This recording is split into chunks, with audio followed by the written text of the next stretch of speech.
Alright everyone, now that I've watched K-pop Demon Hunters and it's been out for a little while, I wanted to give my ideas on what sequels and prequels that they should have. Can't do it without the glasses, but anyway, so the first thing, if they want to move away from the demons and everything, they could try the other stuff, like aliens, ghosts, or witches, which I think that would be a cool thing to cover on next. Like they would do witches where they take the souls of like the young fans and stuff to make themselves look younger, and then as they're fighting them, like when they hit themselves with their weapons, they would just kind of disappear like the demons, because like, the witch has been living for so long going off of souls and everything. They pretty much are just made of soul. Not like the demons, they can't just take the soul. They have to like put people in certain places, or like what I'm thinking is like they should draw like a circle, square, whatever shape.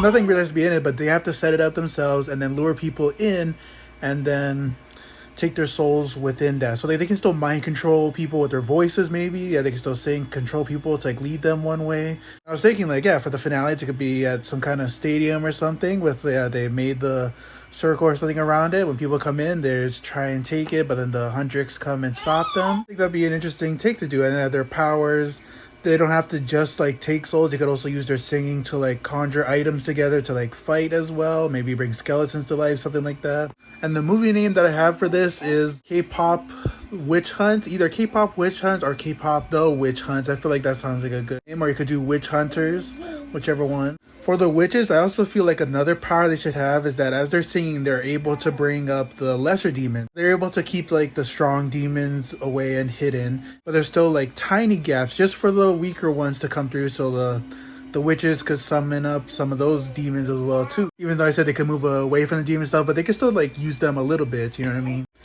And it'd be really interesting too if Rumi's marks, when the witches sing, they're like able to find a way to control her and make her fight against Zoe and Mira. And then for another thing, they could go over the Demon King again, because I felt like it was kind of weird he was just showing up as that projection like flame thing.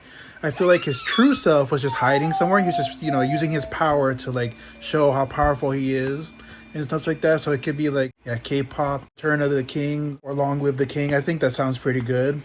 And now we can't forget the three main characters, Bobby, the bird, and the cat. I still gotta learn their names. Obviously, you gotta have a little thing on top of Bobby, like his journey and stuff, all the work he's doing to help the Huntrix, things like that, keep them relevant. And then for the bird and cat, you should have like their own little show. Like they're trying to go throughout life and everything, trying to fit in places. So it's like that. So I feel like I have it like in episodes where they're just trying to fit in somewhere, like going around doing things. And that'd be pretty funny. And then at the end, they would meet up with Rumi, and then you would have a little thing where Zoe and Mira would try and like kill them or something. And there's like, what are these things before, like they accept them and stuff. And then season 2 would be them living with Rumi and all of them, trying to fit in with them and stuff like that. So far, that's all I have on top of sequels. Now for prequels. So yes, I do have some ideas for prequels. The first thing being, how do they connect their voices to the hormone and everything? Like, is there a specific training they go through and stuff? That would be interesting. And another thing, they should do a backstory on top of Rumi's mom and father, like how they met and stuff. It was like the same situation that Rumi went through with Jinyu, something like that. Like, you just show how they first met, them like always fighting and always coming back to each other, and then how they fell in love. And it could be a thing like by the end of that story, the other two found out about it, like she was hiding it, and then they try to fight him off.